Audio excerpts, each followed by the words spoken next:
શું નામ તમારું? પ્રકાશ કુમાર રમેશભાઈ હિરપુરા, પ્રકાશભાઈ, ક્યાંથી આવો છો આપ? અમદાવાદ બાપુનગર. અને આજે સાથે પેશન્ટ કોણ છે? મારા વાઈફ છે. એમને શું તકલીફ હતી એમને કાનમાં સાંભળવાની તકલીફ હતી, મશીન લગાવવાની. અને કેટલા વર્ષથી હતી? આમ 15 વર્ષથી છે, પણ 8 વર્ષથી વધારે તકલીફ હતી. ઓકે, મશીન પહેરતા હતા? હા, મશીન પહેરતા.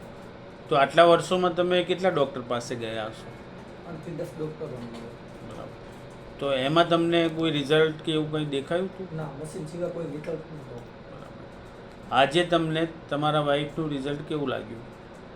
અત્યારે જે પ્રોસેસ તમે જે 1 કલાકની કરી તો એમાં થોડો માઇનર ડિફરન્સ પડ્યો કે ભાઈ જે મશીન વગર નહોતું સંભળાતું એ થોડું ડિસ્ટન્સ વધ્યું છે, જે નજીકથી નહોતું સંભળાતું એ થોડું દૂરથી સંભળાવવા. બરાબર. શું નામ તમારું? ગૌરીબેન. ગૌરીબેન, આજે તમને કેવું લાગ્યું કહો? થોડુંક નોર્મલ લાગ્યું છે.